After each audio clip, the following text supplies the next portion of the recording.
some interesting topic and the development that has been taken place in the last week, and some of the topics that we are going to cover are related to the Indian economy as well as international relation. So without any delay, let us discuss the issue. So the first thing that we are going to discuss about is the Raitu Bandhu scheme. Raitu Bandhu scheme is a scheme that was launched in Telangana. Now this scheme is considered as one of the best ever scheme launched to provide direct support to the farmers, and this is considered as a more progressive than what has been launched by the center, and that scheme is known as a PM Kisan. Similar kind of scheme that you must have heard about being launched in various other state as well, but here we are going to discuss about the Raitu Bandhu scheme in Telangana. So if you follow the news was why we are discussing it, that the total fund dispersed under the Raitu Bandhu scheme has set to touch rupees 50,000 crore. Now this gives us an opportunity to discuss about that scheme. Now, when we discuss about the scheme, let us discuss about the key features of the scheme. So Raitu Bandhu scheme, so that stands for RBS. RBS stands for Raitu Bandhu scheme. Now, under this scheme, the government credits rupees 5,000 per acre, and this is credited in two parts. This is credited like 5,000 is credited each season. In each season, it is credited before the beginning of Rabi season and the Kharif season. So in general, it is overall it is the 10,000 rupees per acre, which is credited into the account of every farmers in the Telangana state. So as many as 66 lakh farmers have been benefited under this scheme, and this scheme covers 1.52 crore acre. So at the center of this program is the land. So if the land, okay, so the distribution is done on the basis of the land. So if you have 1 acre land, you will get 10,000 rupees in two installment, 5 each before the Rabi and Kharif season. So that is what you can see. For example, as I say, if somebody is having 2 acres of land, he will receive 20,000, 10,000 in each season. Similarly, if somebody has a 10-acre land, so he will receive 1 lakh rupees in 2 installment by the government. That is the provision made under this scheme. Now, if you look at the Raitu Bandhu scheme and Pradhan Mantri Kisan Samman Nidhi, both are similar kind of instrument, but then you see there is some differences. There are some differences between these two schemes. First of all, the Raitu Bandhu scheme has been promoted by Telangana government, and Pradhan Mantri Kisan Samman Nidhi is provided by the central government. Now, under the Raitu Bandhu scheme, no conditions to get the benefit of benefit under the scheme. There is only one thing, that if you have ownership of land, you will be eligible to get benefit under the scheme. Whereas the Pradhan Mantri Kisan Samman Nidhi, there is a condition. Yes, absolutely, Chunes. Similar kind of instrument you can see in other parts of the country. In Odisha also you will see scheme, in Chhattisgarh also. Absolutely correct. So here we are looking at Raitu Bandhu vis-a-vis Pradhan Mantri Kisan Samman Nidhi scheme. All right. So there is no cap for eligibility.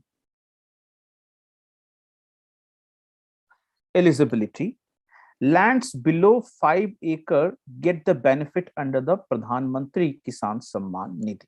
So the conditionalities are there. Whereas Raitu Bandhu, the condition is that you must have land. Okay. If you have land, you will get the benefit. There is no provision for the benefit of tenant farmers because it is directly linked with the land.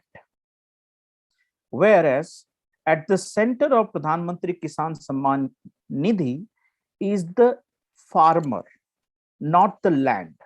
So one who is doing the agricultural activities can get the benefit under the Pradhan Mantri Kisan Samman Nidhi, whereas somebody who has a land can get the benefit under the Raitu Bandhu scheme. So it is given on the basis of per acre. Okay. So as a result, non-cultivated land also gets benefited in this one. The distribution under the Raitu Bandhu is done in two installment. In two installment. Whereas in the Pradhan Mantri Kisan Samman Nidhi, the amount is given in 3 installment. The another difference that you can see, that the amount, the Raitu Bandhu scheme aims to provide 10,000 rupees in 2 equal installment, whereas a Pradhan Mantri Kisan Samman Nidhi aims to provide 6,000 in 3 equal installment to the farmer. However, the coverage of Pradhan Mantri Kisan Samman Nidhi is wider than the Raitu Bandhu scheme. It is linked or located only in Telangana, whereas it is for the entire country. So these are the major differences that you can see when it comes to Raitu Bandhu scheme and the Pradhan Mantri Kisan Samman Nidhi. Now, such schemes are considered as beneficial for the people, largely because the government has a view that the agriculturists are required to be supported. When the agriculturist wants to buy the input, so there is a need to provide support by the government. So when the government provides support during the input, so it helps in input price of the farmers. So they have a less burden. As a result, it helps in improving the production as well as productivity. It helps in increasing the production and productivity in agriculture sector. Now, if 6,000 rupees or 10,000 rupees provided by the government, in this case, the farmers need not to enter into debt trap. They don't need to buy or take money from the money lenders, and this helps them preventing the debt trap. Of course, there can be debate that how much it can help, that providing 6,000 or 2,000 rupees in each installment, how much help it can provide to the farmers? That can be a debatable question, but the fact is at least it helps the farmers to get something. Okay, and that the money can be utilized properly or effectively in the production process to to cover the expenses such as input requirements such as seeds, fertilizer, pesticide, and labor. So therefore, it has been linked with the production and productivity in agriculture and helping the farmers to avoid a situation of debt trap. However, when it comes to Raitu Bandhu scheme is not only the about providing input support to the farmers. It is also aimed at the digitalization of the land records. And this is the reason why the Raitu Bandhu scheme, under the Raitu Bandhu scheme, the help is provided on the basis of land. Because the government of Telangana started modernizing the land records, and under this one, it has been very successful so far to modernize the land record in that part of the country. So this is what it is says, that Raitu Bandhu scheme is not merely a scheme to provide the input support to the farmers, rather also to modernize the agriculture sector, and more importantly, modernization of the land record is something which is linked with this program. So that is another angle of the Raitu Bandhu scheme.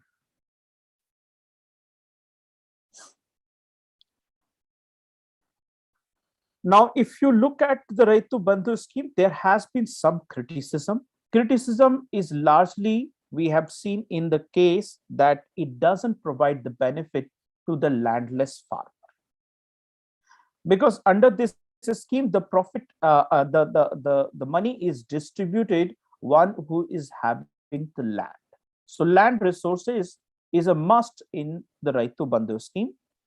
And that's where the criticism is, that if the objective is to provide input support to the people in or to the farmers, in that case, it doesn't help the farmers or actual practitioners. Rather, it helps to whom? One who is the owner of the land. So it is basically benefiting to the big farmers. And this is the reason why the small farmers are saying that the government should make more focus on them, because it is the small and marginal farmers which are dependent on agriculture, which are dependent on crop. They are more dependent, whereas the big farmers are not solely dependent on agricultural activity. So therefore, the government of India should make effort to provide more support to these, government of Telangana should provide more support to these people. So here it is also suggested that the scheme must be targeted at cultivators, not merely providing the money to the landowners. In this way, the owner or the one who has resources will become the richer, and one who is the actual practitioner of agriculture will not get benefited in this process. And that is what the recommendation is done, that there should be money transferred to the actual cultivator under this scheme, as the government of India is doing under Prime Pradhan Mantri Kisan. It is also suggested that the payment under the Raitu scheme or such transfer scheme should be linked to other factors as well. The factors like the inflation, the price is continuously rising of the seeds and other input. So that inflation factor must be taken into account. It must not be fixed for for the entire duration. For example, if 2,000 rupees is given, then it could have been a good 5 years back, but now once the inflation has increased, so there must be some adjusted price to the inflation. The government should also think about the cost of production and risk in cultivation. So these are the additional things that required to be thought during the process of distribution of or crediting the money into the bank account of the bank account of the farmers. So this will make the Raitu Bandhu scheme or the income transfer, or you can say input support provided by the government, much more meaningful. It will be much more helpful for the farmers, and that is what it has been suggested under the scheme. Got that point? Is the point clear to everyone? So this is a very small issue, largely focus on the scheme, and we get to know what are the benefits of the scheme, what are the criticism, and what should be the way forward. So if you want to write, please write a question, and please try to write an answer in 250 words. If everybody is noting down, please note down a question. Write down a question. Critically analyze the input support schemes. Critically analyze the input support schemes launched by the various government in the country.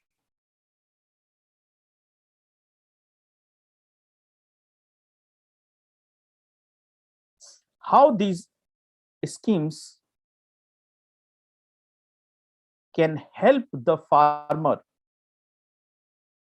how these schemes can help the farmer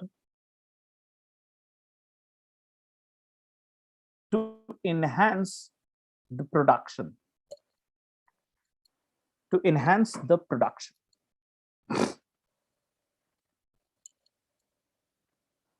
So in light of that, you need to discuss, as you have referred about some of the schemes as well. So you can refer such things. Everybody has written. If you have written, please say yes. If you're not, please communicate.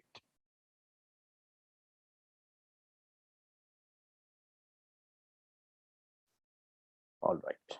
Now let us move on to the next topic. Next topic is again an interesting topic, and this topic is related to the anti-dumping duty on Chinese goods. Now, when it comes to the anti-dumping, it is not the first time that the anti-dumping duty has been imposed on the Chinese goods. In fact, so far 90 Chinese goods. Okay, so far anti-dumping has been imposed on 90 Chinese goods in India.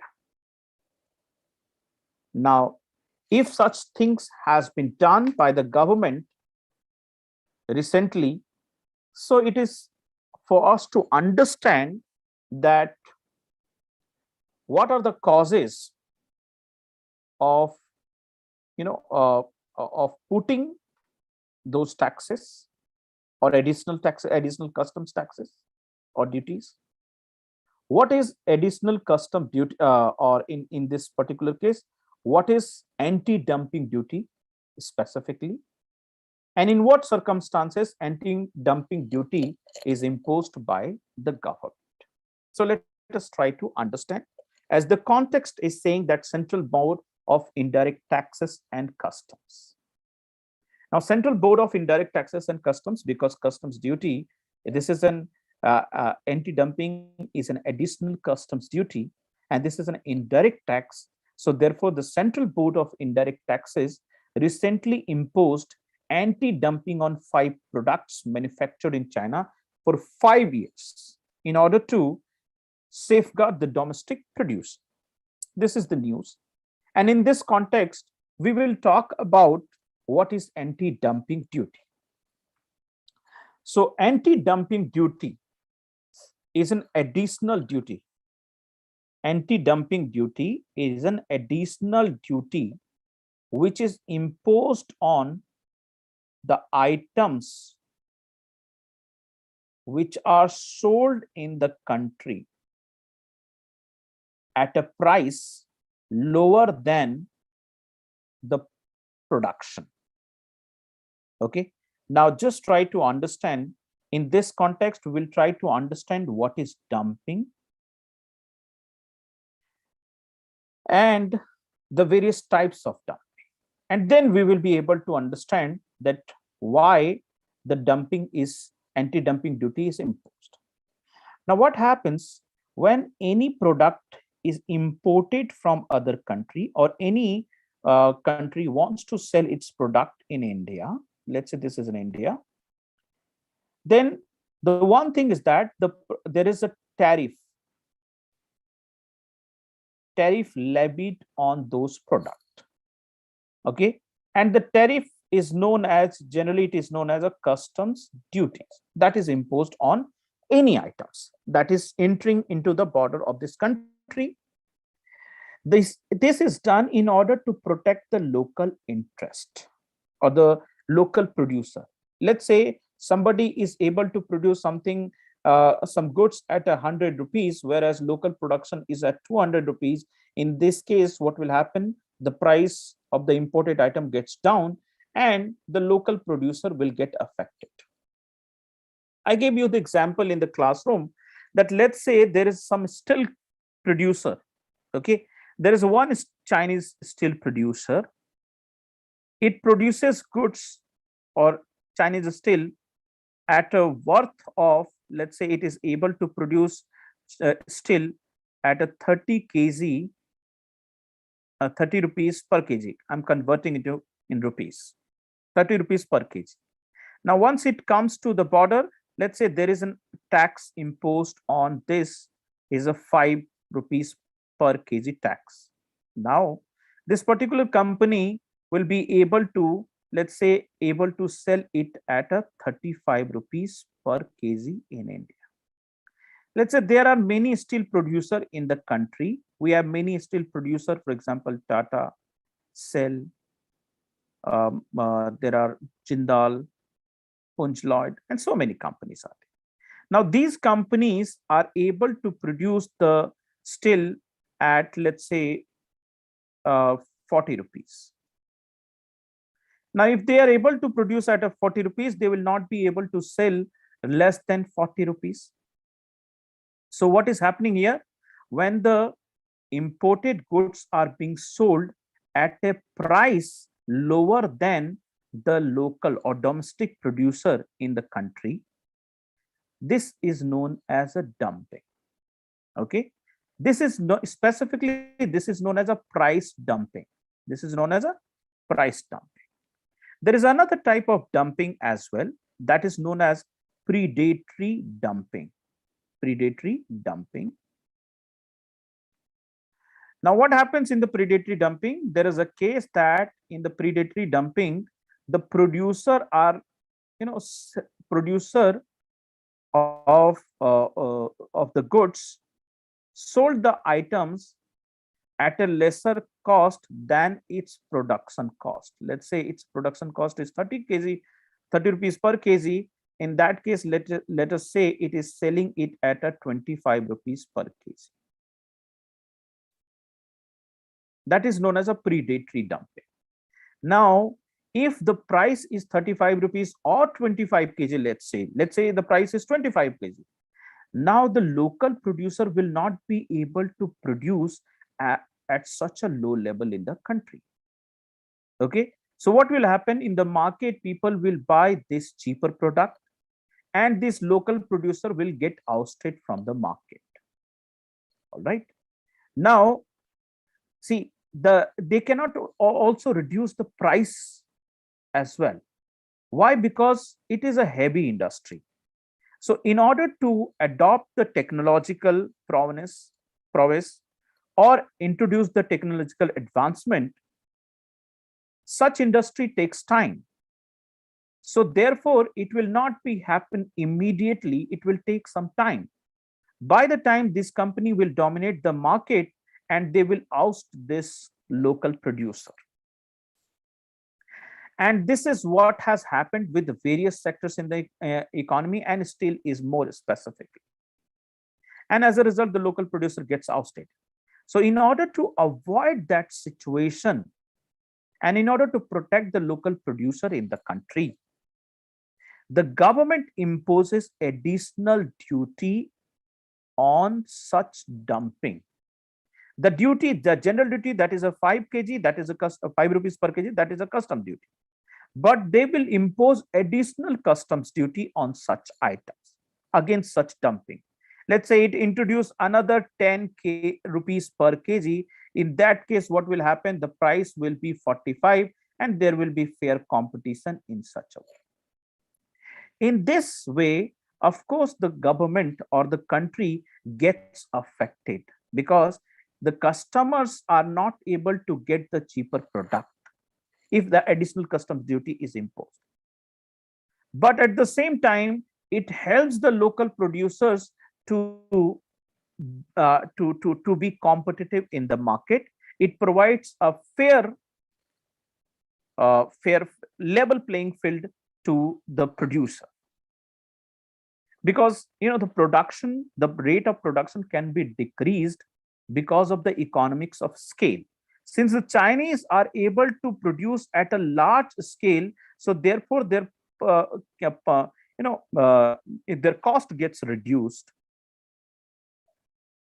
Now, as a result, what happens? It affects the local market, and in such circumstances, the government can impose the additional duty on such product, and that is known as anti-dumping duty.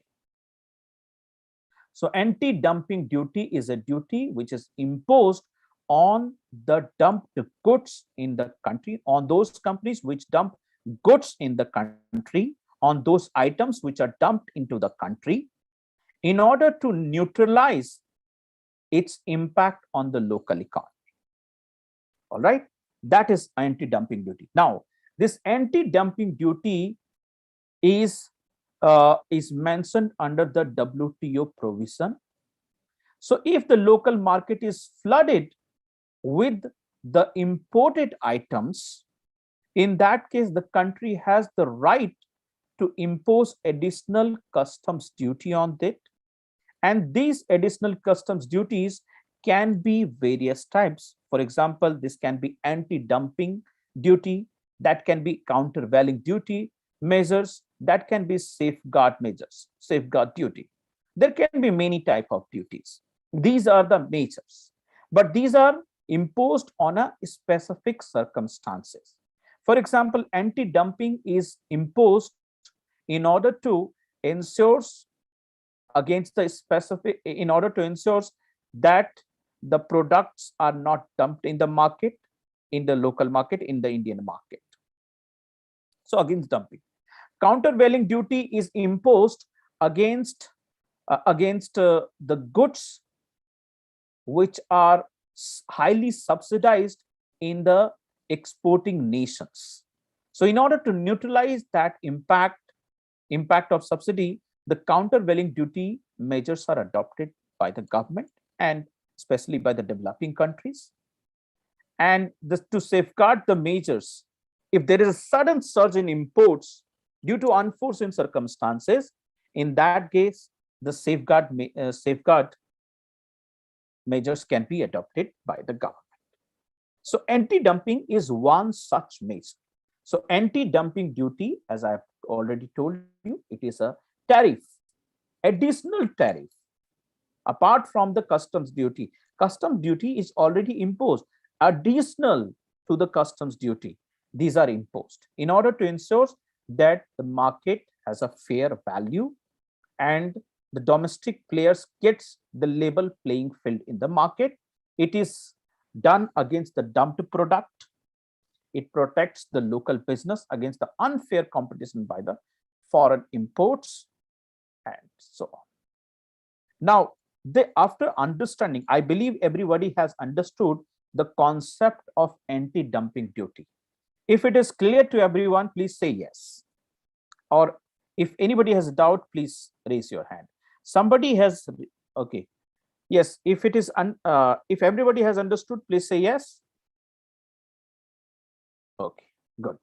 Now we will talk about the context, this particular context, briefly. Okay.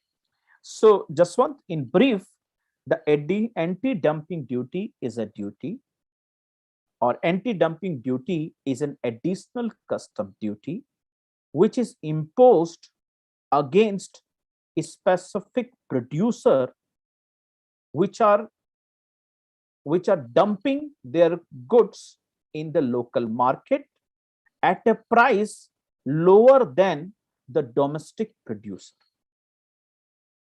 Got that point? So that is the anti-dumping duty. Now, anti-dumping duty, the recent case about the Chinese. So what are those goods? There are quite a few goods on which the anti-dumping duty has been imposed by the government. What are those? Specific flat rolled aluminum products. Now, recently you need to understand that the aluminum products, and especially the metal, has been subject to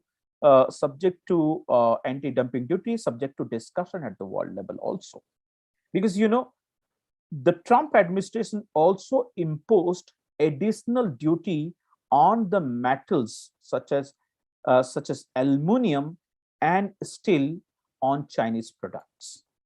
Okay, so that's how it has again a sort of discussion, and that has been imposed on the solid modules, silicon sealants, similarly some other chemicals like sodium hydrosulfide, refrigerant, hydrofluorocarbon, and hydrofluorocarbon blends. So these are the 5 items on which it has been imposed.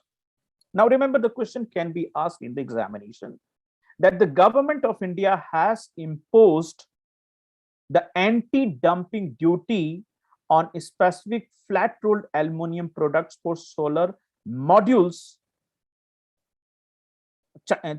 Chinese specific flat rolled aluminum product for solar modules. Find out the reason and discuss its impact in the economy.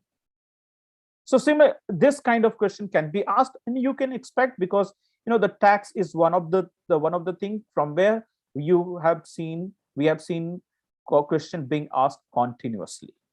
So this can be a subject to be asked in the mains examination as well. So specifically, this kind of question can be asked. Now, recently, what has happened, that the world is looking away from China.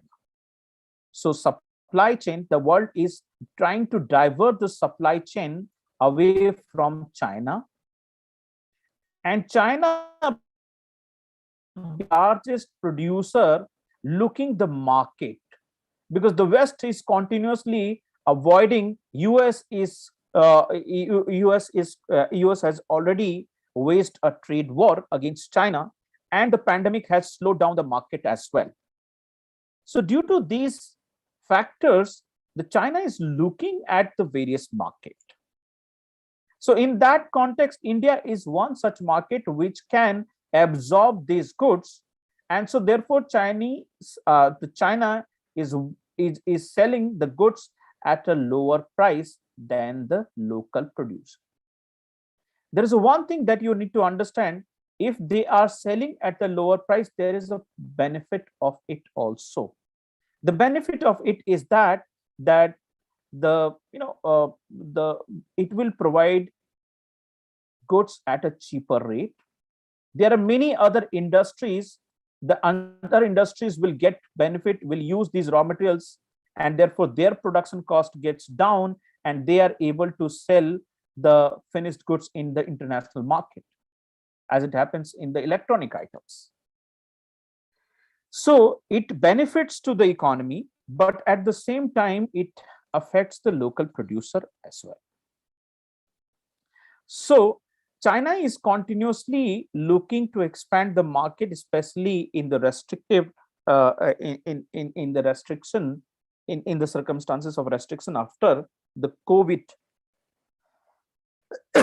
situation, and also because of various other reasons.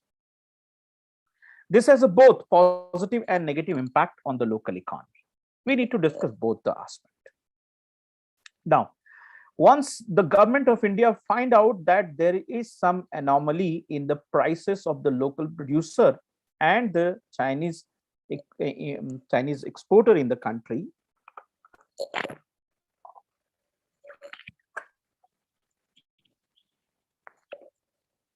then there is a company that is known, there is an institution that is known as a Director General of Trade Remedies.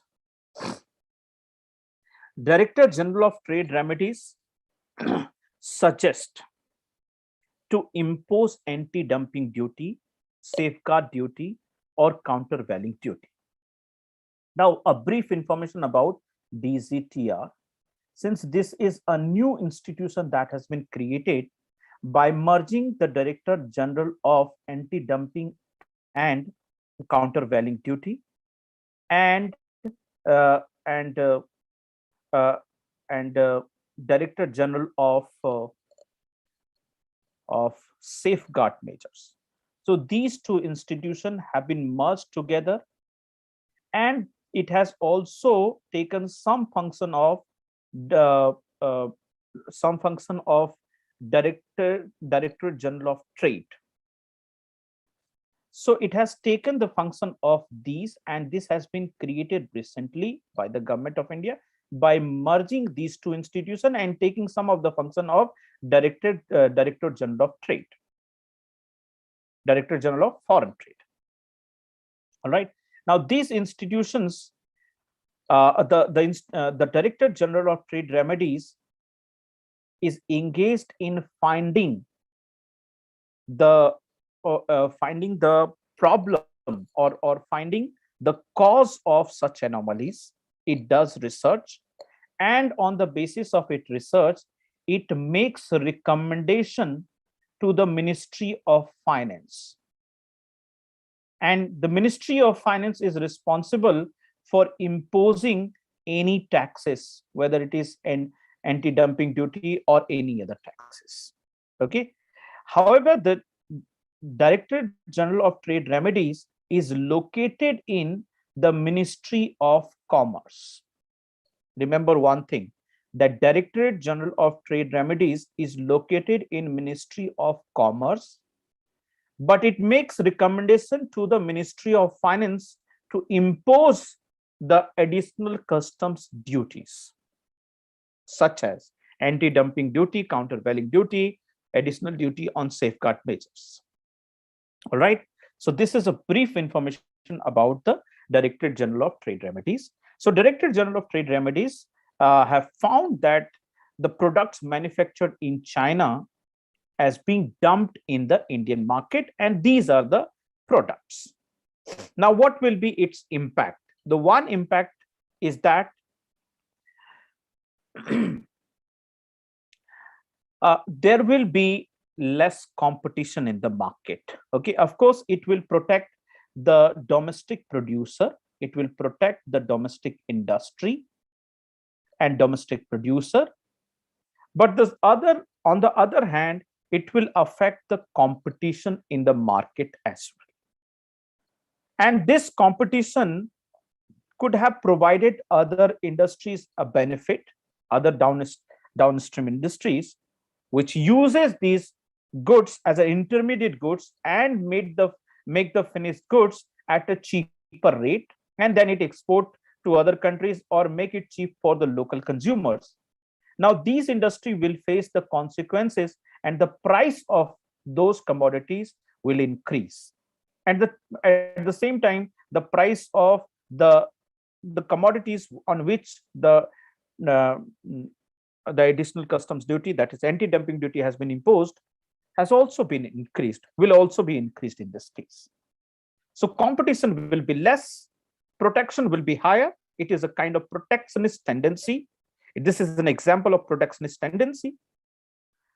But on the other hand, it will also have some negative consequences on the industries.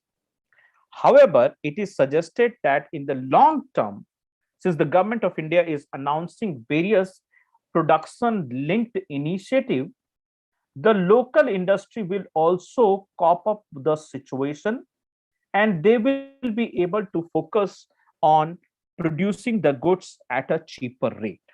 That is what it is expected. But remember the case of steel and cement. In fact, Mr. Gadkari has to complain to the Prime Minister office that because of the ban on Chinese goods, the cost of infrastructural goods such as the steel and the cement prices have gone up in the country. And you can see the price fluctuation. So before pandemic, the price, or before the ban on Chinese goods, the price of the local steel was in the range of 40 to 45 rupees per kg, and that has gone up to 70 to 75 per kg now. So it's a huge difference between the prices. And the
Oh, welcome back to everyone. I think there was some network issue, and because of that, I was not able to connect.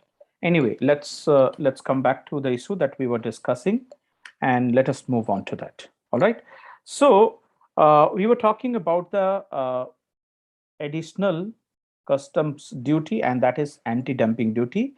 In this process, we discussed about that anti-dumping duty has some positive impact on the economy, whereas it has some negative impact as well.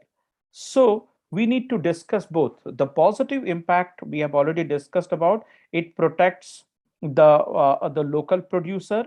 It will help the local companies to develop capacity, build the capacity, and this will also help reducing the trade deficit in the country. Whereas the negative impact is that it will affect the competitiveness in the economy. The price, the consumer will have to pay the price. The downstream industry will face the consequences of these, as the price or the input price of these industries will increase. All right. So this is what the positive and the negative impact of the anti-dumping duty in the country. All right. Now, please write one question. Are you guys there? So let us please write a question. The government of India has recently, please write a question. The government of India has recently imposed anti-dumping duty. The government of India has recently imposed anti-dumping duty on 5 products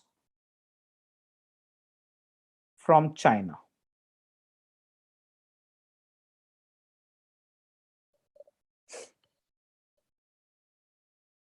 Full stop. Critically discuss the impact of it. Critically discuss the impact of such measure on Indian economy. Critically discuss the impact of such measure on Indian economy. Everyone has written the question? If you have written the question, please say yes. Otherwise, I will repeat. So, all right. So, based on the discussion, please try to write this question. Okay. Now, next question is next topic is related to, these are smaller topic, but then very important topic. So next topic is the fertility rate declining in India. We have discussed about this topic, but since the discussion of this is again there, and there are some another angle to it, let us discuss this issue again. There is a fertility rate declining in India. So the National Family Health Survey 2019-20, that is National Family Health Survey 5, has recorded a decline in the total fertility rate, as we have already discussed. This indicates that the population in India is stabilizing, because it is suggesting that the total fertility rate in the country has reached to a replacement level, that is 2.1%. Okay, so it has reached to a replacement level. So therefore it is suggesting that the the population in the country is is going to stabilize on its own. So therefore a lot of debate has been there on this important find out of the research of the survey, that if the population is stabilizing on its own in the country, then do we need to have the rigorous population policy? So in that circumstances, whether the government of India is looking at for various measures, will that measures require? Another dimension of it is that will we be able to surpass the population or Chinese population by 2050 or whatever. So there has been a lot of discussion. There is also one aspect of this, is that since the fertility rate is going down, and that is going down very, that is going down, uh, severely in the southern part of the country, especially in Kerala and Tamil Nadu. So, therefore, there is also debate about the resource drain. Okay, so what should be the criteria for draining the resources in the particular state? So that is also a cause of concern for the Finance Commission. So therefore, there has been a lot of angle to this particular context. Here we will discuss about the basic issue, and then we will move on, because we have already discussed about other dimensions. Now let us here stick to the fertility rate. So when it comes to the total fertility rate in the country, so total fertility rate is defined as that a woman, how many child a woman can carry during its childbearing years. Okay, so during the childbearing years, how many child it can bear. So when it comes to that is known as a total fertility rate in the country, how many child one can produce in general sense, if you want to understand. So uh, and that has been find out that in India the total fertility rate has come down to 2.11. It means that a woman can bear 2.1 child in her childbearing years. Okay, and that is what it is known as a replacement level. Now, let us look at the status of TFR, that is total fertility rate in the country, and we will try to understand its how it is in the various geography. So, if you look at the total fertility rate, that was 2.2 in 2015 2016. That was NF National Family Health Survey uh, 4, and in National Family Health Survey it has 5, it has come down to 2.0, that is 2.0, I was talking about 2.1, 2.1 in the rural setting. Okay, so in if you look at the urban India and rural India, so in urban India the TFR is 1.6, whereas in rural India the total fertility rate is 2.1. And if you look at its geographical distribution and the state's performance of in the context of total fertility rate, in that case the 5 states which are above the national total fertility rate, and these states are Bihar, Meghalaya, Uttar Pradesh, Jharkhand, and Manipur. What does it mean? It means that the population or the productivity, the fertility rate of the women in these part of the country are higher than the national fertility rate. Whereas some of the states in in South India, which have aggressively worked on family planning and other aspects of population control, in those states you will see that total fertility rate has come down to 1.8.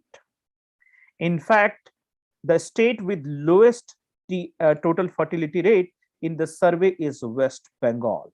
Okay, so in fact the West Bengal, the total fertility rate has come down to 1.6%. So that is the status when it comes to uh, uh, come to the total fertility rate in the country. So if you look at the total fertility rate has come down, and the causes why, what are the causes, what are the factors which have contributed in reducing the total fertility rate in the country, is something very meaningful. So there are mainly 5 causes which have been identified under this one. The first is the usage of the contraceptive. So usage of the contraceptive has increased, and as a result there is reduction in the fertility rate. And if you compare it with the if with the previous, previous NFHS, that National Family Health Survey. So National Family Health Survey uh, 4, which was conducted in 2015-16. So if you compare it with that, you can see that there is a rising of the contraceptive prevalence rate in the country. More number of people are now using the contraceptive prevalence rate in contraceptive in the country, and as a result, you can see the difference. There is also that the need of family planning, and in fact, need of family planning is being understood by the families, and that is again another factor. Full immunization in kids in the age 20 to 12 to 23 has also increased. That is one. Institutional birth has also increased, and stunting, that is the food security, has also gone up. So what has made, so as I said, the better contraception initiatives, government's health and family welfare schemes, education of the girl child has increased. As a result, they are more aware about child production, carrying the child. Also, because of the government initiatives, the child marriages has also come down. And recently, the government of India has taken a step under which it has increased the marriage age in the country, which will also help in controlling the population in the country as well. Increase in institutional birth and overall improvement in health and nutrition facility has helped help this demographic transition in the country. This is something which we have achieved, which is meaningful. However, now, since we are already moving in the direction where we have achieved the replacement level of the population growth. So the demographic transition theory, there is a concept that is known as replacement level. Now, replacement level fertility is defined as the level at which the decline on a sustained basis would result in a generation replacing itself. So if it is 2, means the parents are 2, so there are 2 child, so they will be replacing these generation. So that's why the 2 is considered as the ideal replacement level. So since India has already achieved the replacement level, and therefore there is a case that will India cross China, and do we need to focus on the population policy and family planning as we used to focus? So in that context, the experts are arguing that anyway India will become the most most populous nation. Okay, of course we are going to replace China by 2050, and we will become the most populous nation. Despite that, we have achieved the replacement level. So therefore, the government of India should look at the various efforts which can at least make people aware about such initiatives, make people understand that the initiative they need to continue. So therefore, government should focus on educating the child, because the maximum impact can be seen here. Educating the child, make the make the children aware about the risks of carrying the child. So therefore, the government should focus on educating the girl child, as well as government should also focus on improving the well-being of the population. At the same time, family planning and reproductive health awareness needs to be imparted to the population. All right. So what it is trying to tell, that the government should continuously work on its effort, there is any complacency at this level will again cause a rise in the fertility rate in the country. And especially if you look at the some of the northern states are still some of the populous northern states such as uh, Uttar Pradesh, Bihar, and Jharkhand are still very high when it comes to the total fertility rate, and they are above the national average. So therefore the effort needs to be done, needs to be continued in order to control or in order to in order to remain successive in this population control in the country.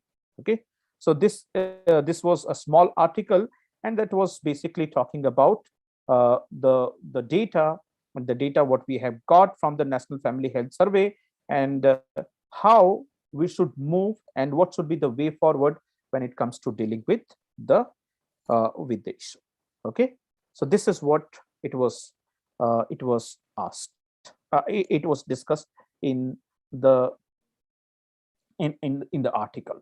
All right, everybody has understood the concept.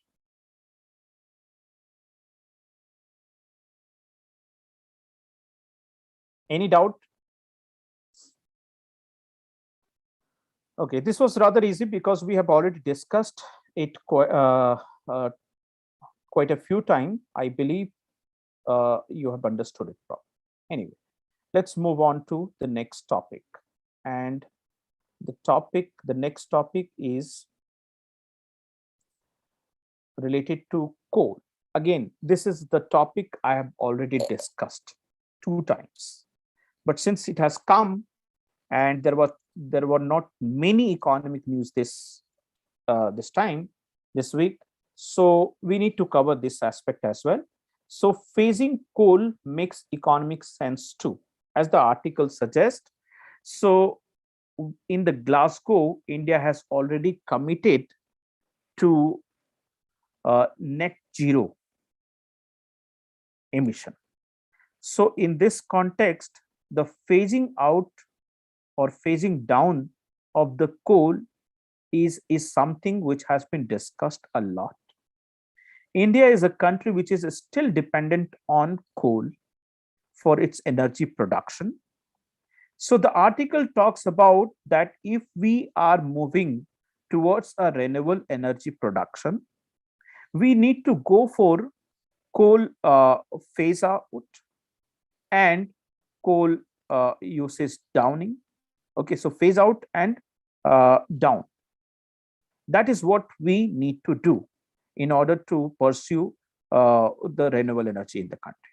In fact, it is an economical also, because there are many experts arguing that if we immediately, let's say, the transition is made, then the cost of energy will increase in the country, because the coal is something which is very cost effective, and also we are using from a long period of time. So there is a cost of transition from coal to other goods. And also at the same time, there is a problem from industry side, because the renewable energy is not sufficient to produce that intensity of that intensity of high electricity that is required, and the coal can supply those intensity. So therefore there is a lot of discussion regarding phasing out coal in the country. Now this article specifically talks about, if we phase out the coal, in fact it is an economic sense, it will economically benefit the country as well. So let us see what this article is talking about. So there are two words that has been used: the phasing down and phasing out.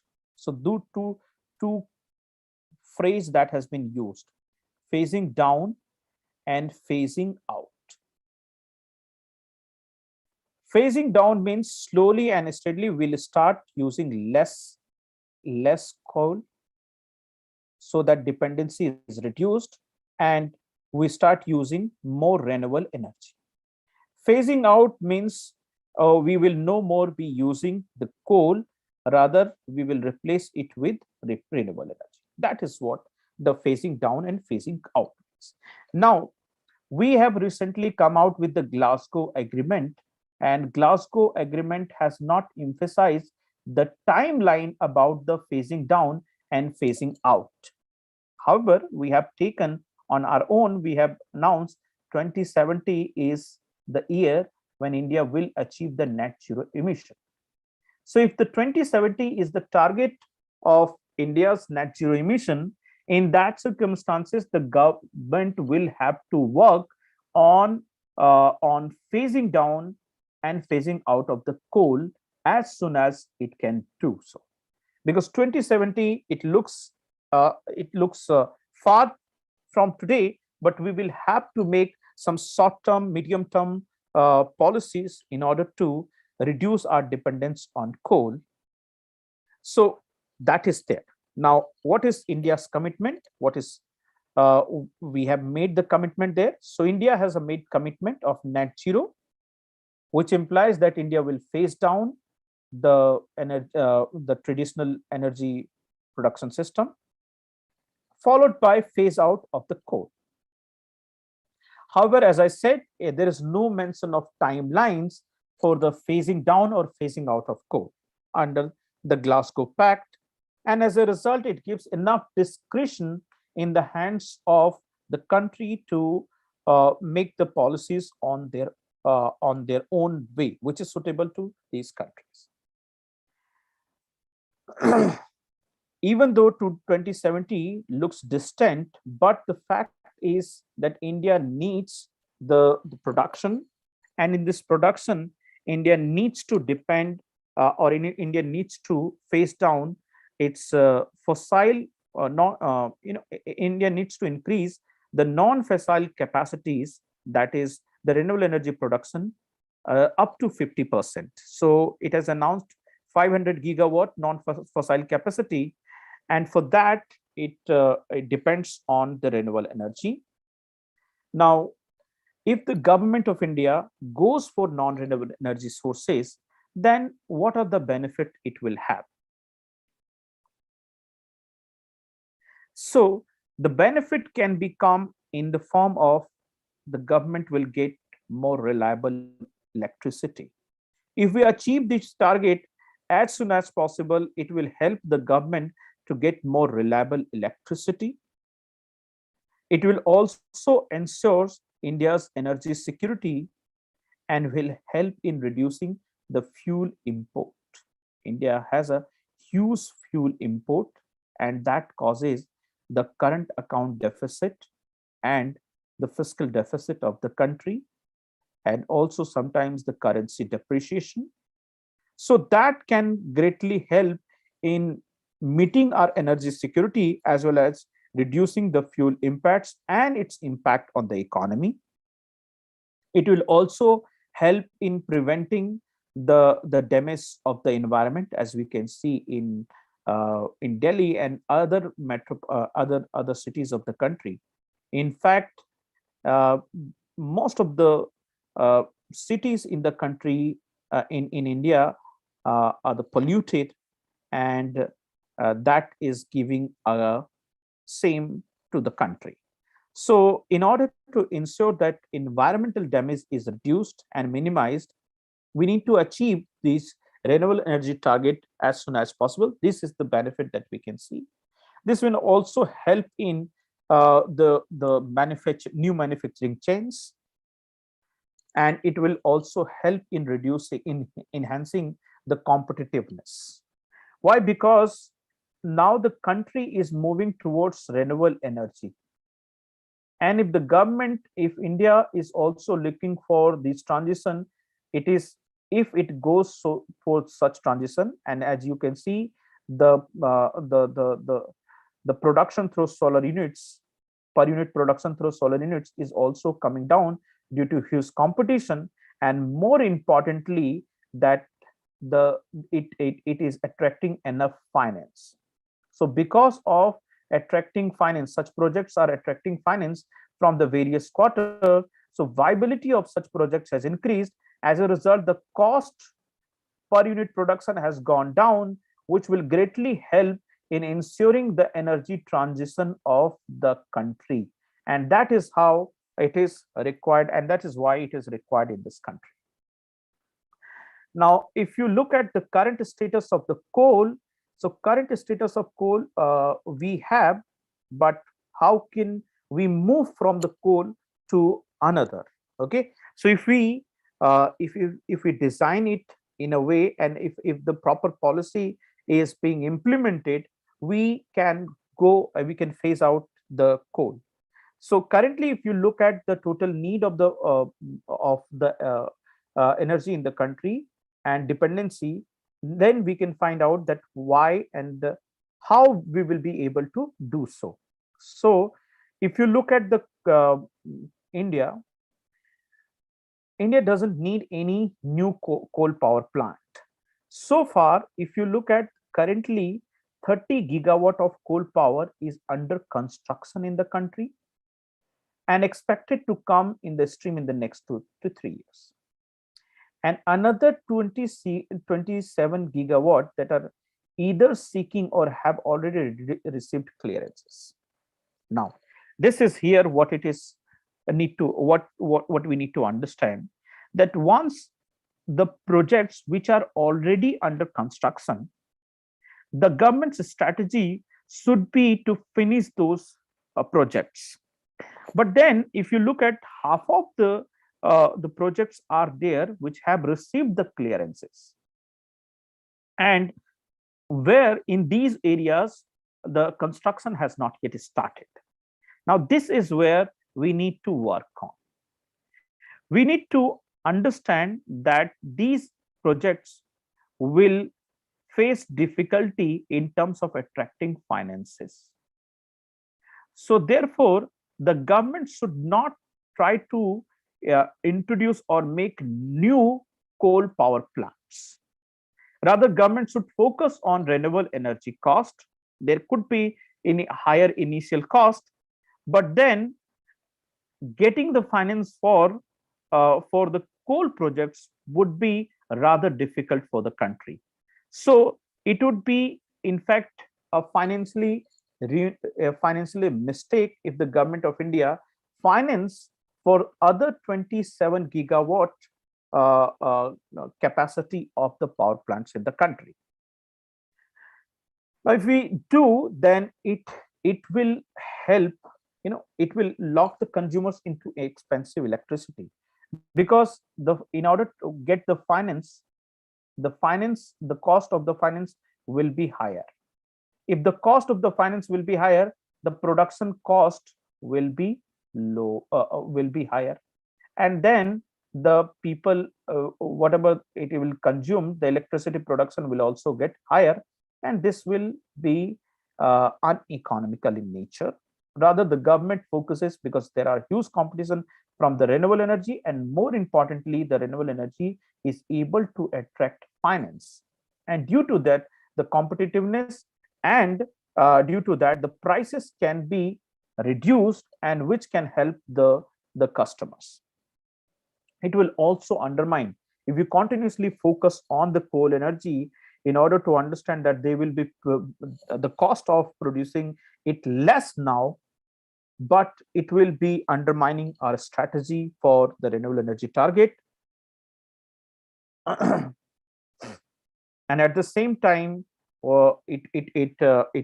if such thing happens, it will be unpredictable struggle on the part of renewable energy developers, because now is the time to move on. There is a need to focus on transition. So this will give something, you can see, ambiguity in the mind of investor, ambiguity in the mind of developer as well. So that is what this article is talking about, that instead of giving such ambiguous message, there should be unambiguous and firm decision from the government and message from the government. In fact, this article also talks about that if such projects are able to get the finance now, in that case, tomorrow when the structure gets changed, in that circumstances, those coal power projects will not be able to sell their electricity, not be able to return the money to the banks or the financer, and there may be chance that this may convert into non-performing assets, and which will be a great loss to the country. So therefore, it is talking about that, in fact, if we are moving towards the renewable energy projects and phasing out the coal as soon as possible, it can greatly help the country, and it can be a great economic sense. So what could be the way forward in such circumstances? So there is one suggestion continuously made out, that we need to phase out the coal old coal plants, and at the same time, we must also focus on that the new projects are being set up in the renewable energy projects only. We should not unnecessarily focus on the coal-based industry, coal-based power plant in the country. Okay, so this is what it is focused on. The government of India, instead of focusing on the coal energy production, should focus on the various types of mixed renewable energy. For example, battery storage, higher load factors, um, uh, efficiency in the coal units, hydrogen plants, hydrogen power production, and so on. This will help India to achieve the objective of energy security and the phasing out of the coal in a progressive way. That will also help the government to give a direct message and unambiguous message to the climate change at the world level. All right. So this is what the need of this article was. This is what it was discussed in this article. So basically, what it is talking about, the strategy for moving the renewable energy projects in the country, strategy for phasing out and phasing down the coal energy uses in the country, and that has become an important issue of debate, not from today, but in the last 5 to 6 years since the Paris Climate Agreement has been signed by the various countries. So this is again an important topic. Got that point? Now, one question I would like you to write. So please write one question, which must be based on this discussion. Okay, please write one question.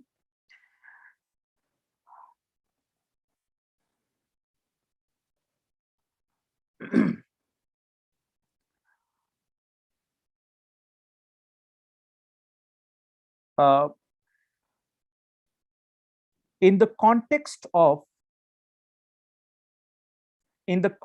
of phasing down and phasing out, in the context of phasing down and phasing out of coal energy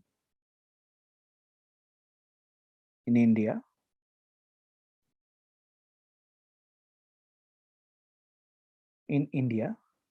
what alternatives it has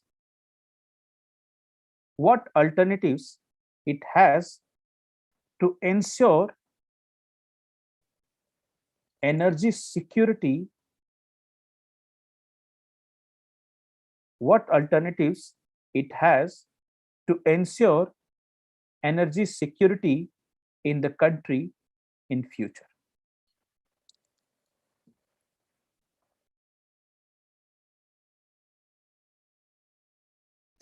Energy security in future. Everybody has written the question?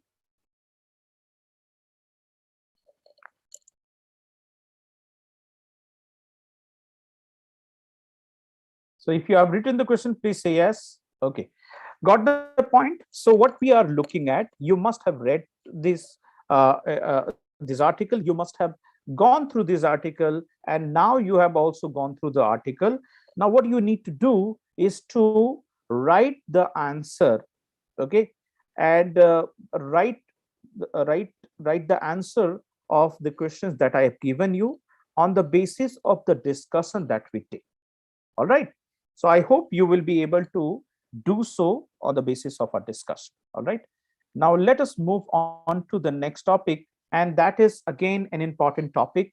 And this is again based on the World Inequality Report. So we will discuss about the income inequality in India. And of course, we can see that income inequality is continuously rising, and that has been accelerated during the pandemic era. Of course, there has been a lot of discussion regarding the continuous rising of income inequality in India as a result of the new economic policy that we adopted in 1990.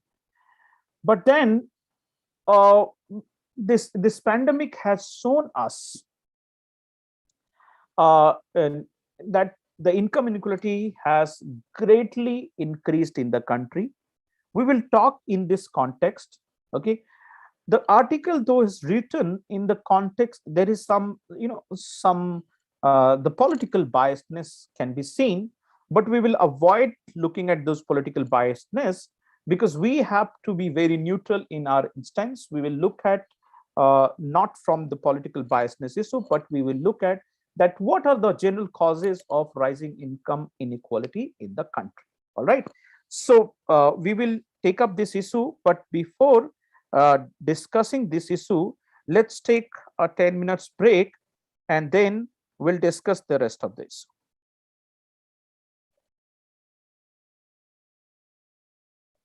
So it is 7:27. We will meet at 7:37 to discuss the rest of this. All right. So let's take a 10 minutes break, and then we will start.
Welcome back to everyone.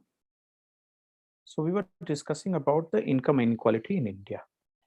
So as part of this discussion,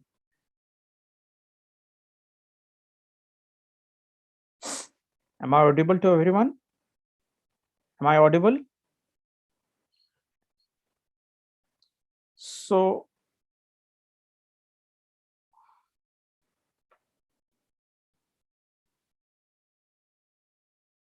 there is a report, that is World Inequality Report.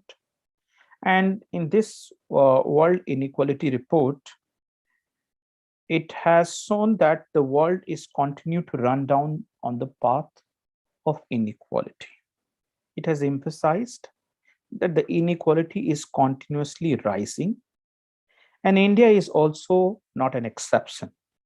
Such inequality we have already seen that continuously rising during the pandemic era. But before that also, the inequality was continuously rising in the country. And this report has confirmed that India is also facing the similar kind of inequality. Of course, we will trace back to the uh, to to uh, to the era when inequality started increasing. We'll look at the various phases when the inequality increased in the country, and then we'll try to understand that how inequality has increased in the country, the causes also. But before that, let us discuss that what the report is talking about, what is the status of the income inequality in the country and inequality in the country. So the report, World Inequality Report, it talks about in the global level, the top 1% to 38% of all additional wealth accumulated since the mid 1990s. And at the same time, during the same time, you will see that the income inequality in India has also gone up. So in fact, 1990s is considered as a milestone in Indian economy. But this is also one of the milestone which shows that inequality has increased after 1990s in India, and largely because of the new economic policy that we adopted. But recently there are other concerns also which have increased during the recent times. We'll talk about that one also. So the if we look at the 1% of the population that has gained 38% of the total wealth that has been accumulated during 1990 to 2021, and more severe of it can be seen during the pandemic era. It is suggesting that the top or the bottom 50% of the population is only cornering and only getting 2% of it. It's 98% of the resources that have been created are shared between the top 50% of the population, whereas the bottom 50% have got only 2% of the additional resources that have been created. And the most severe is the only 1% is controlling 38% of the benefit that has come. This is the kind of inequality rising across the world that you can see.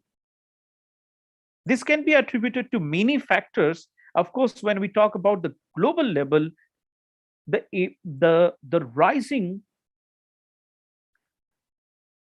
the rising of the market forces is something which can be called as the important factor causing inequality. In fact, in the capitalist system, inequality is something that is the attribute, and such spread of the capitalist system can be seen after 1990s due to collapse of USSR and uh, you know less accept in the sense I would say that due to hegemonic presence of that system across the world, because US was a capitalist economy and it forced, in fact, the same system across the world, and that has resulted into the this kind of inequality in the country, in the world.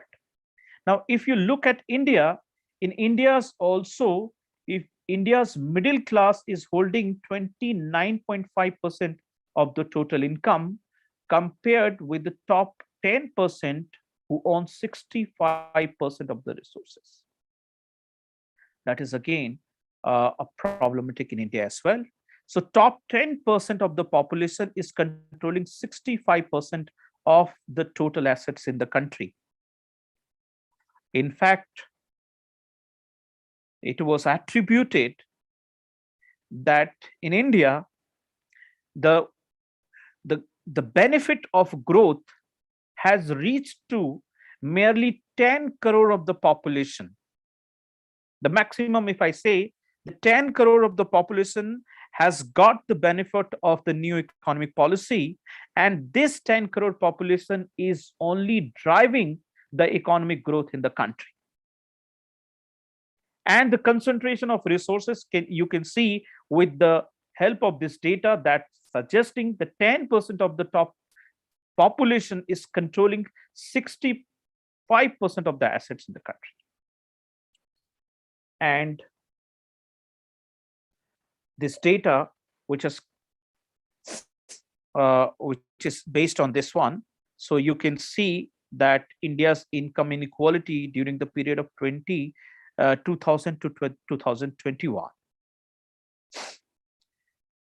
So in 2000, top 1% income was 15.5%. It has reached to 19.7%. Again, it increased in 2010 to 21.6%, 25, 21.7%. It is now showing again 21.7%. I believe when the data of 2021 will come, you can see that rising. At least one thing that you can see that again there is a positive growth of the resources controlled by the top 1% of the population. Whereas the bottom 50%, you can see the bottom 50%, they were controlling 18.5% resources in 2000, and now more severe of it can be seen that now they are controlling merely 13.1% share. That shows that the kind of inequality that has existed in the country, that the bottom 50% are not getting the benefit of the new economic growth as the top 1% or top 10% of the population is getting. Now, if you look at the top 10%, the top 10% were controlling 40.9% resources in 2000. Now they are controlling 57.1% resources. So this shows the kind of inequality which are present at this point of time in this country. This is something which can be attributed to the kind of economic growth policies that we have adopted in the country, and the kind of policies we have pursued in the last 30 years in the country. Now, as for the reports of multi-dimensional poverty index prepared by Niti Aayog, it suggests 1 in every 4 people in India is multi-dimensionally poor. I hope you understand the the definition of multi-dimensional poverty. So multi-dimensional poverty, as it has been defined under the multi-dimensional poverty index also, so it is based on not only on income, but not having enough resources, education, and other assets as well. So when it comes to the multidimensional poor, though it has a broader meaning according to Ahmad Hussain, but even this index has defined in a particular context. So every 4 people in the country is in one way or other way multidimensional poor.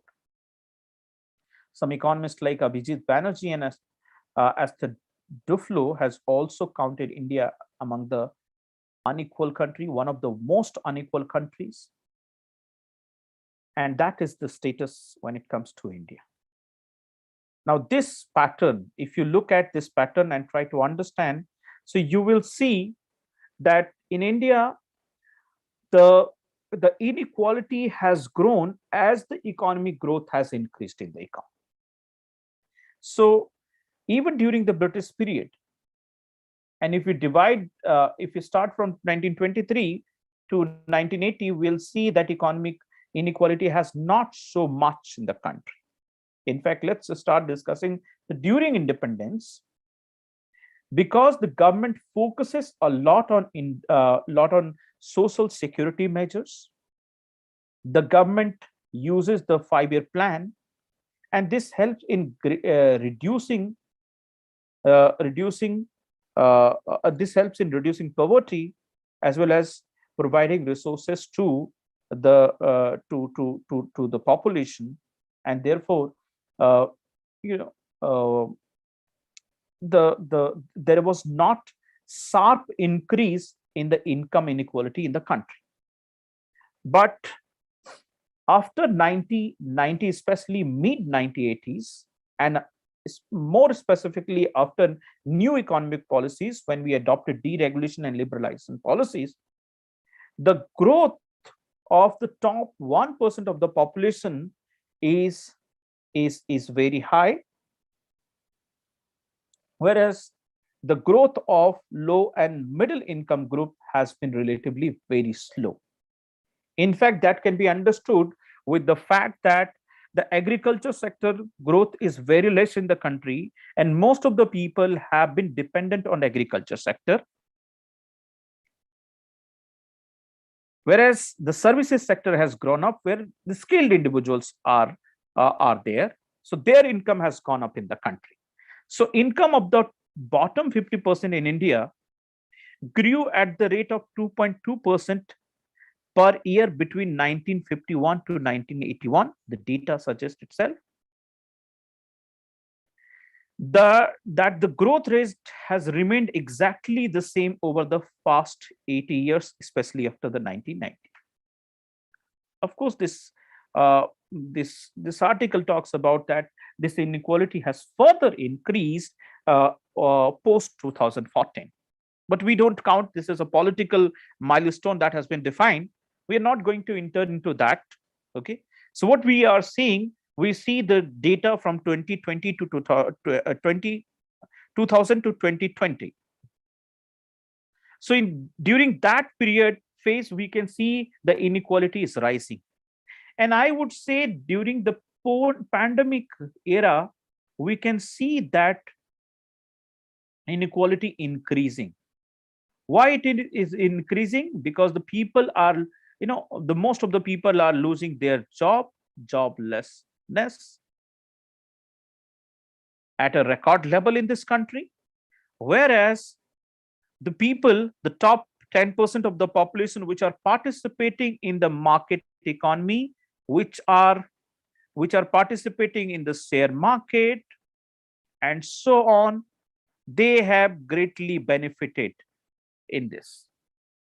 And as a result, the gap has further increased. And that has been highlighted by the various reports, that the gap is continuously rising in the economy. Now, there can be many causes of such inequality.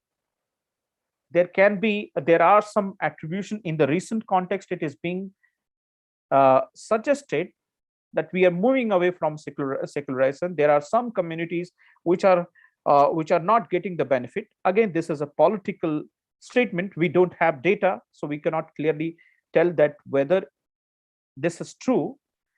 But there is one thing that we can understand, that not everyone is getting the benefit of that. There are also one factor that is considered as a reverse modernization, in the sense, uh, you know, orthodoxy is also playing a very vital role, pushing the people uh, towards their old age practices, which are not progressive in nature, and that is also one thing. Similarly, there is a lot of discuss, and this report is suggesting that one size nation, one size fits all policy can also uh, become barrier, because the issues which look relevant in Delhi may not be very relevant in some, say, rural part of the country. So one size fits all policy may not be the one criteria. The democratic setup is required to be followed, the federalism required to be respected in order to penetrate the idea of equality at the at the ground level. Denial of equality in some cases has is also being said, but I would more focus on these reasons. For example, the pandemic is one of the reason why the inequality has increased. And in the pandemic, the one, the digitization, okay, the digitized industry have got benefited. There is a huge concentration of wealth that is happening in the name of digitization. The laborers are losing their jobs. They are left at the mercy of and the laborers right are not respected. They don't have intellectual property. Their intellectual property rights are not respected. If something is being created by them, that is also not respected. So huge uh, effort is being made in order to ensure the concentration of wealth among the few during this pandemic era, and that has continuously been rising. In fact, the focus on let's say entrepreneurship in the country, but that entrepreneurship is more, the kind of entrepreneurship in the country is largely aggregation, and that aggregation types of prototype is again causing mass unemployment in the country, will cause mass unemployment in the country. That is something that we need to understand, that is we need to focus on. The growth system and the kind of the model we are adopting for our growth is required to be looked at. Inadequate growth system, the growth is not benefiting everyone in the society. There is the divergence between the economic growth and the financial market growth is also saying the story. The economic growth can prosper the general population in the country, whereas the financial growth can prosper only one who have access to the financial market in the country, and that is only the educated and literate and the top 10% of the population. That divergence also shows that there is the growing inequality in the country at this point of time. The economy is witnessing a jobless growth. The agriculturists are not getting the backwardness of agriculture is affecting the jobs in the country, and at the same time the agriculture sector is not able to attract enough number of enough investment in the country. The industrial development is also very tardy in the country. As a result, the jobs are not available to the people. So inequality is again continuously increasing. A lot of focus on machines and capitals in the country. As the AI and robots will come, that will also create mass joblessness in a country. In a country like India, the focus must be on the job creating sectors such as MSME and the agriculture sector. But these two sectors are in disarray. The MSMEs have been completely settled because of the pandemic and because of the various successive reforms policy that the government of India have adopted in the last few years. There's no problem with the reforms, but the immediate there is a need to have a transition so that the companies or the MSMEs can adopt to that. That is not happening, and this is the reason why the MSME sector is in complete disarray at this point of time in the country. And the MSMEs are the one who create jobs in the country, but they are not able to create jobs in the country. And these are the reasons why the inequality is continuously rising in the country. The resources are being concentrated in the hands of few. Rising inflation can be another cause. So these are the major reasons. And apart from that, the model of economic growth we have adopted under so much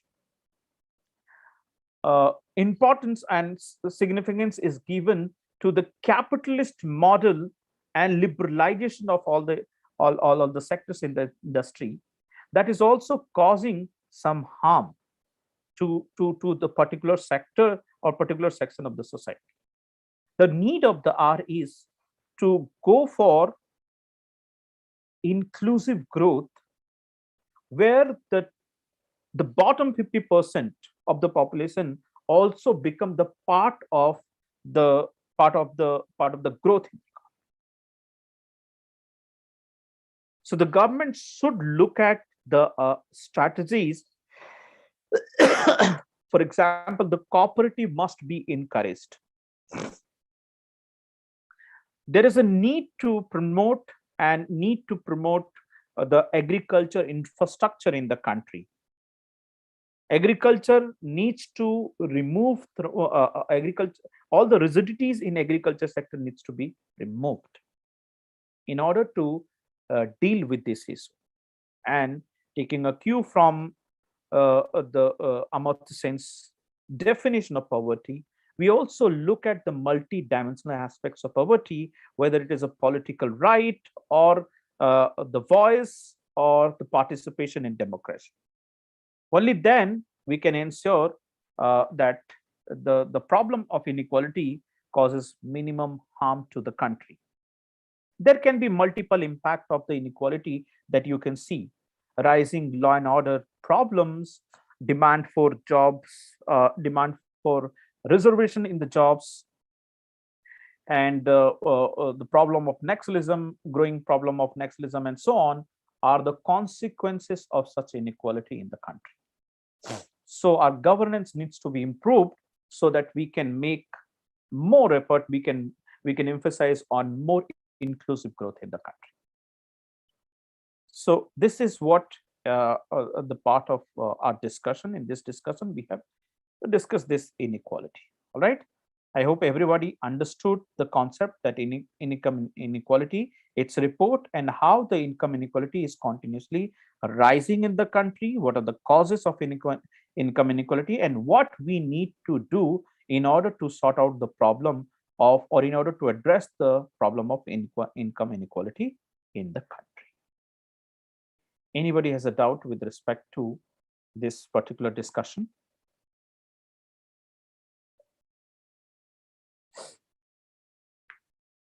Any doubt?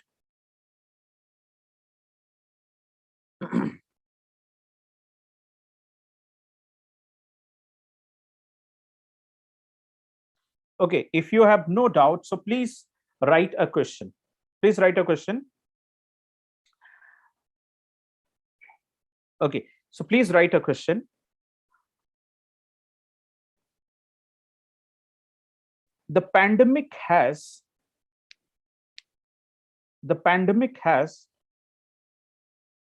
accelerated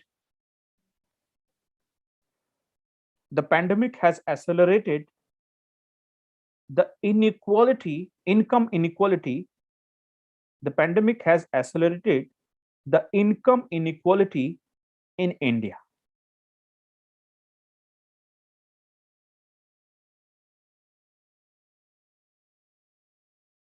Full stop. Explain in the context of a recently published report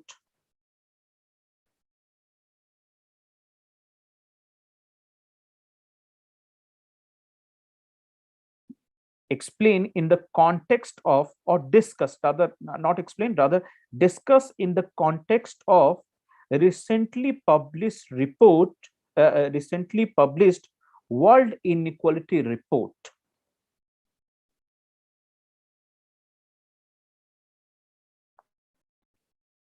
World Inequality Report.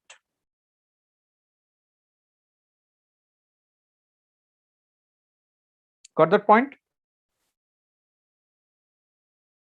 Everybody has written the question.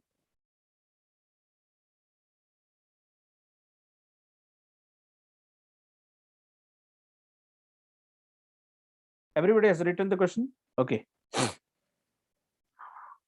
Okay. The pandemic has accelerated. The pandemic has accelerated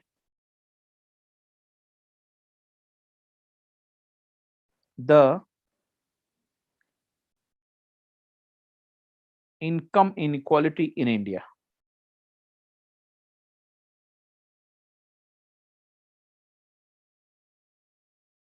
Full stop. Discuss in the context of, discuss in the context of the recently published World Inequality Report.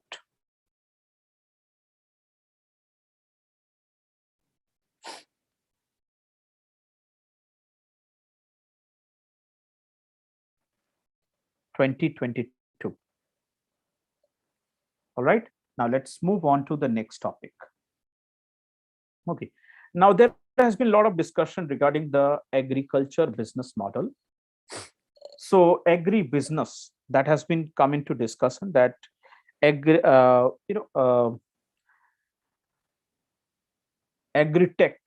So you must have heard about agri-tech. Now there is a question regarding that, will the aggregate or agriculture technology companies help the Indian economy, or help to address the challenges of the agriculture sector? Now, in order to understand that, you need to understand what are the problems in agriculture sector. So agriculture sector is not only having a problem of access to market, but most of the agribusiness model that we are now seeing are trying to address the issue of supply chain. In short, it is trying to ensure access to market. But that is not something that is not a one problem of agriculture sector. It is facing multiple challenges. So in this article, let us try to understand that whether this model will be successful in addressing the issues of the agriculture sector. So as I said, the most agri-tech companies are focusing on supply chains and ensuring market linkages. Therefore, it fails to understand overall challenges of the sector and overall issues in the sector. So without addressing all those issues, it will not be easy for the country to address the issues. So what are those issues? So agri-tech companies are those companies which are using the technologies in order to which are using the technologies for farming in order to improve efficiency and profitability of the farmers. Now, these technologies can be used at multiple level. As for the definition, these technologies can be used for multiple level. For example, uh, there can be induction of technology can be at the level of let's say level of you know level of production. In fact, soil or land quality, checking the land quality, it can be used for irrigation facilities. They can use these technologies can be used let's say distribution. It can be used to ensure market access, procurement, knowledge creation, at the level of knowledge creation, and so many places. So the technologies can be used at various level in agriculture sector. But most the focus of these agricultural technologies that are coming up in the country is largely in order to address the issue of the supply chain and in the procurement. In fact, if you look at this point of time, there are more than 600 agri-tech startups exist in the country. They have come up, and in fact, this has accelerated the farmers' dependence on the agriculture on these agri-tech farms. There are many farms that have come up. There are few farms that have come up to address the core issues of agriculturists. Most of the agri-techs are focusing on to address the issue of supply chain. So now, in what way they are contributing? So majority of are concentrated in supply chain. So therefore, the main issues of cropping pattern, irrigation system, using technologies to improve the land, these are not there, and therefore they have not focused on the main issue of sustainability of farming. How the farmers will able to produce crops in the changing climate scenario, that is also not covered. Recently, reports on digitization of agriculture has argued that technological changes brought in agriculture are going to soar up environmental problems. And that is what I was talking about. But despite that, you don't see enough techno-entrepreneurial development in agriculture. Okay. So what is happening that in the name of the efficiency and productivity, the core issues are remaining behind. So that is how the major criticism in agriculture sector, digitization has been focused on, and how the digitization, they consider that digitization will help the farmers. They believe that the Indian agriculture sector is not facing efficiency largely because there is a lack of private sector participation. In the sense, it is talking about the private investment. The agriculture sector is entirely a private sector. So it is asking about the broader industries that they have not participated in the general, they have not made investment in the country. Our focus is not largely export oriented. Science-led digital technology are not being utilized in the country. The market is highly regularized because of MSP and controlled by the administrative prices. And the land lease market, the leasing system in the country is not liberalized. In fact, because of the various land reform policies, the leasing has become one of the challenges in India. So these are arguing that if Indian agriculture needs to move from the rigidities, and if the Indian agriculture has to progress, we need to have more participation of agriculture, more participation of the private sector, especially in the procurement and investment. We need to ensure that the growth happens from export. There should be export oriented agriculture growth. Of course, for that, the government of India has accepted or unveiled the export strategy for agriculture sector. It is talking about that there is a need for advancement of science-led digital technology. For example, there is a need to use the space technology, drone technology in land digitization, in land accessing, control or accessing the quality of the soil, protecting the soil, using other science-led technology in irrigation, and so many things. And at the same time, there is a need to liberalize the market. That is what it has been argued. In fact, the government of India has recently revoked the three farm laws, and these farm laws were aimed to liberalize the output market in the country, in the sense that the farmers can sell their produce to any part of the country, and therefore it was expected that they will be able to fetch higher prices. And that is not happening in the country. Why? Because there is too much dependency on the MSP. That is what the argument is being made in this article. And there is a need to have active land lease market. So if you focus on these five things, then the agriculture sector can be greatly pushed for higher production and productivity, and the realization of the dream of doubling the farmer's income can be possible. So we need more private sector participation to ensure what? To ensure that the agriculture sector gets higher investment.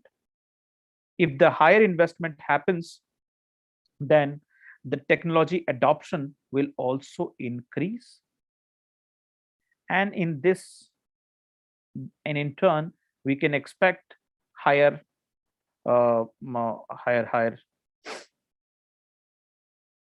productivity. Export will allow the country to get or access to market. So more market will be available to sell the product. Advancement of science-led digital technology will again help in enhancing the productivity. Liberalized output market will greatly help in fetching higher prices of the commodities, and land lease market will help in expansion of the areas, or expansion of agricultural land, because in the absence of an effective or active land lease market, a large part of the land remains fallow in the country. So if such active land lease market is available in the country, that will greatly help in expanding the coverage of the areas where the agriculture production takes place. Now, in the context of broader reform, it is being argued that most of the time the free market works for industry, but this article is talking about the free market will not be able to work very effectively in agriculture sector, especially in a country like India.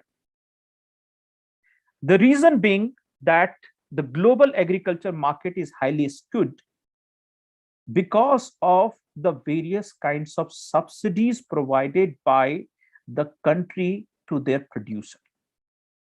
Despite it is being regulated by Agreement on Agriculture, there is a huge scope for manipulation of the subsidies.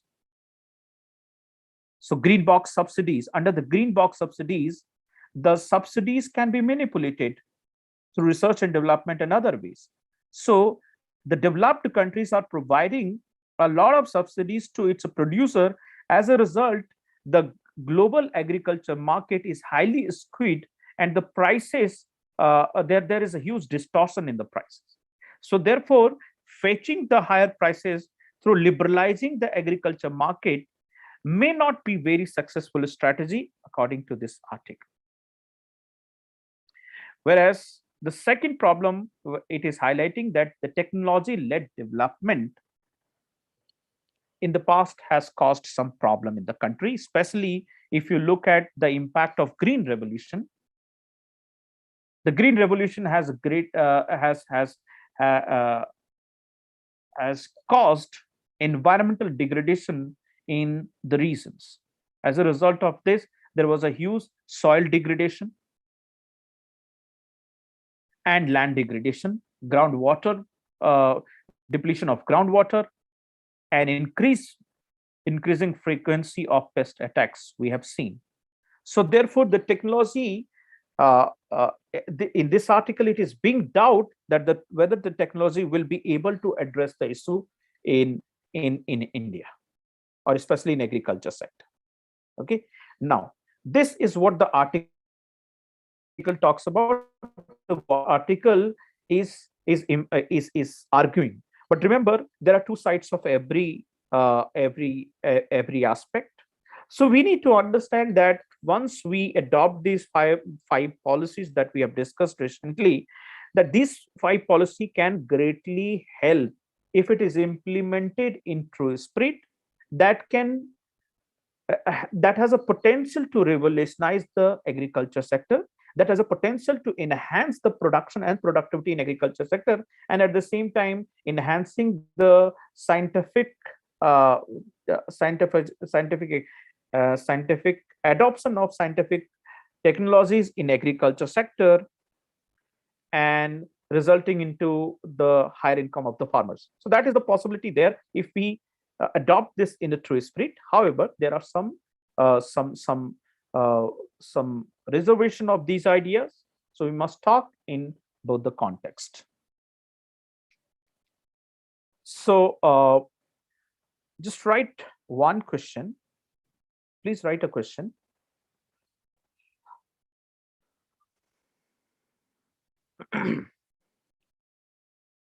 In order to enhance production and double the farmer's income, in order to enhance production and double the farmer's income in the country,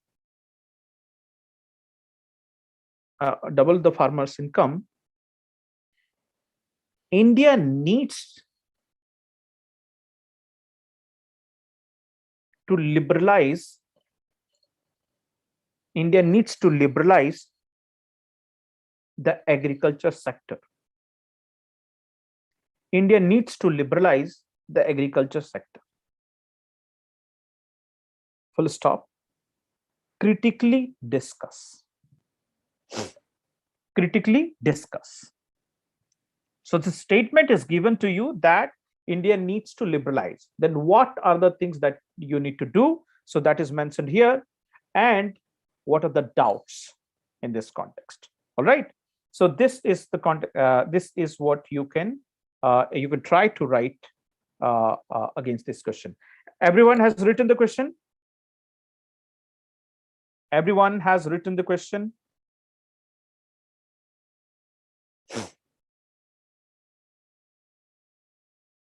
All right. Let's move on to the next topic. The next topic is the Iran's nuclear talk. Okay, and this is the issue which is pertinent over a period of time. So Iran's nuclear talks echoed in Gulf means what? The Gulf nation are also interested in addressing the issue of Iran nuclear. So there was a lot of talk regarding the Iran to bring or to stop Iran from enriching its nuclear power for the uses of nuclear reactor. So there was a JACPOA that was formed, and with the coming of Biden administration, it has been revived again. When President Trump was in administration, he was averse of the idea, as he was very close to Saudi Arabia, Saudi Arabian regime. So therefore, Iran was considered as an enemy nation. But now, with the coming of the Republicans or Democrats under the Biden administration, that JACPOA has been revived. And in this context, the Gulf nations are taking huge interest. Now, what is it that the Israel and the 6 states, these are the involved party in West Asia. So they are watching the development of JACPOA talks, because this talk might affect their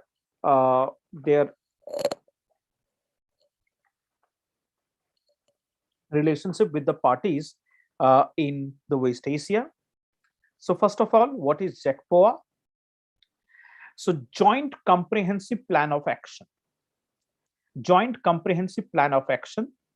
It was the Iran nuclear agreement. Under this agreement, the P5+1 countries in that is Iran, P5 are those countries which are the permanent member of United UNO,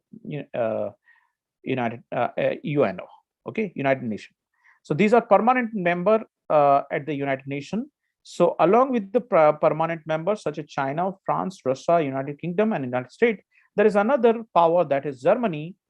Okay, so P5+1 are participating in these talks with Iran. So it's a joint comprehensive plan of action. Under this agreement, this agreement is aimed to restrict the Iran's ability to develop nuclear weapons. And this was done in order to lift the economic sanction against Tehran. It is to be worth noting that under the United Nations sanction, a lot of economic sanctions have been imposed against Tehran. And this agreement was considered as something which aims to bring down Iran's ability to develop nuclear weapon against lifting of economic transactions. So under this deal, Iran agreed to reduce, when it was happened, Iran agreed to reduce its stockpile of enriched uranium by 98% and limit enrichment to 3.67%. It also agreed to provide access to the International Atomic Energy Agency, which is the United Nations nuclear watchdog agency for nuclear facilities. So the deal was under this JACPOA. This was the deal. However, this deal was, as I said, Trump withdrawn this deal, and as a result, this led Tehran to effectively abandoning the system, and as a result, Iran was not cooperating to meet this requirement. In fact, by November 2020, Iran's United Nations nuclear watchdog said Iran has already stockpiled low enriched uranium, and that is 12 times more than what is expected or limit set under the JACPOA. So that is the JACPOA. So basically, it is an agreement under which the nuclear possession of Iran is aimed to be reduced against some specification or economic sanctions that has been brought. Now, if you look at why GCCs, okay, that is Gulf Cooperation Council. So a brief information about the Gulf Cooperation Council. GCC stands for Gulf Cooperation Council. Basically, these are 6 Middle Eastern countries, and these Middle Eastern countries: Saudi Arabia, Iraq, Kuwait, Bahrain, Qatar, UAE, Oman. These countries have come up: Saudi Arabia, Kuwait, UAE, Qatar, Bahrain, Oman, not this one. Iraq is not party to it. So these are participating in order to achieve unity among members based on their common objectives and similar political and cultural identities. It is to be noted that these countries are ruled by the Sunni leaders. So there is a difference between Shia and Sunni leaders. So in West Asia, there are 2 parties. The Iraq is dominated by Shia, whereas these countries are dominated by Sunnis. They are ruled by Sunnis. So there is a difference between the Shia and Sunni countries, and that is why there is a difference, and that's why the GCC is eyeing at this conference, and because it has some interest in this. When it comes to UAE, of course, has started having good relations, developing good relations with Tehran of late, and at the same time, Saudi Arabia has also developed its understanding, and so far it has already have 5 meetings in Baghdad to rebuild the confidence among these 2 nations. But then there is a problem when it comes to the United Nations. So United Nations has so far focused on these Sunni leaders and Sunni kingdoms, supported these Sunni kingdoms against Iraq, against Iran. But with the Biden administration had shown rather a neutral approach. In fact, it has gone. It is not so supportive to the Saudi Arabian kingdom, and in this context, it is looking for JECPOA to become more effective. However, there are some differences between these Iran and US. So both the countries have differences, and the differences is largely because the Iran has several demands under the agreement, and it wants US to return to the JECPOA. It also wants the removal of US sanctions, and especially the economic sanctions, and it wants an assurance that the future US administration will not withdraw from the agreement, as it has happened in the case of 2018 Trump policies. However, US is not making so commitment, largely because the US has a polarized political environment. Largely, the republics are against the Iranian regime. They're against JECPOA, whereas the Democrats are more favoring towards towards Iran, and more favoring towards JECPOA agreement. So largely, in US there is a division between these 2 parties, and they have a different approach. Largely, when you see in US, the foreign relationship are more or less in tandem with each other. But when it comes to Iran, that is what you can see change in their approach. In fact, this is also not possible, largely because of the weak political position of Mr. Biden in Congress, and there is a pervasive hostility to the Islamic Republic. There are many proxies it has taken and there are a lot of conflicts that has emerged of late between the US and Iran, and that's why you can see this is the problem. Now, in this context, what does this mean for the Gulf? So the first is US pressure have not benefited enough, and it has in fact allowed the China to improve its relationship with both the Gulf Cooperation Council, and at the same time, it is also having good relationship with with Iran. In fact, recently it has signed an agreement with Iran to make an investment to the tune of $4 billion in the next 20 years. So the failure of US is giving space to China to make intervention in these areas. Whereas the position with respect to Israel is considered Iran as someone who is against, and there is a lot of competition when it comes to establishing the regional power. So Israel is considered as one of the power, and it is trying to normalize its relationship with Arab so that it can control the Iranian regime. That is the kind of situation that you can see. And the Gulf Cooperation Council is engaged in. So as I said, the Gulf Cooperation Council is the Iranian. This is Sunni kingdom.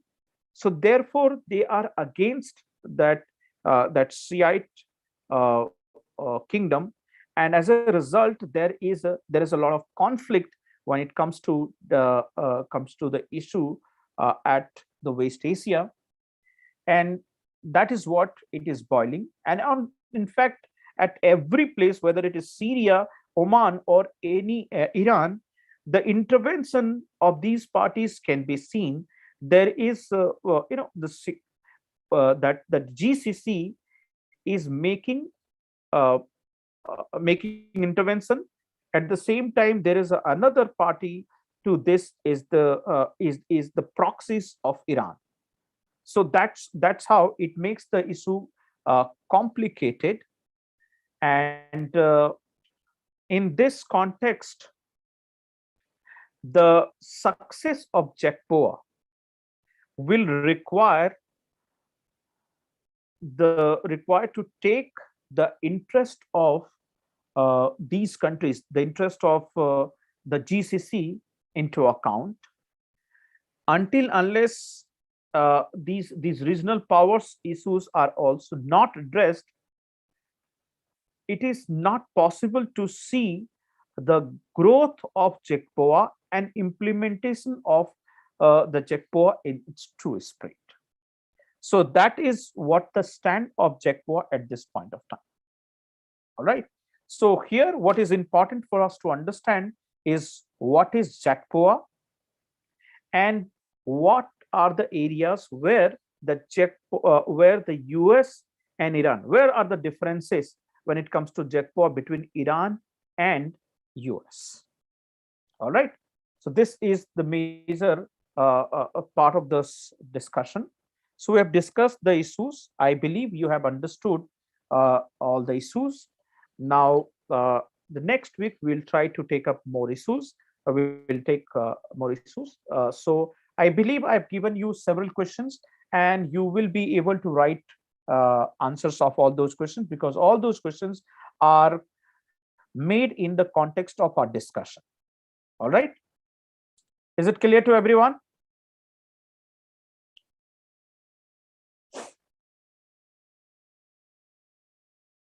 So with this, let us wrap up today's discussion. If anybody has a doubt, please raise your doubt.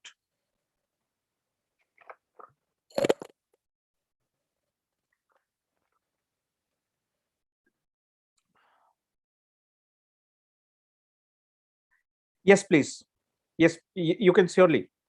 Okay, please share those. Okay, and the PPTs will be available to you.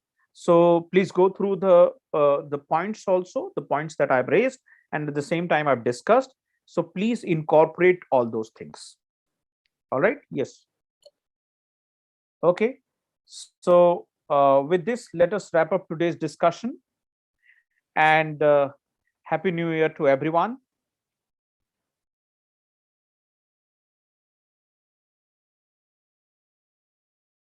Thank you.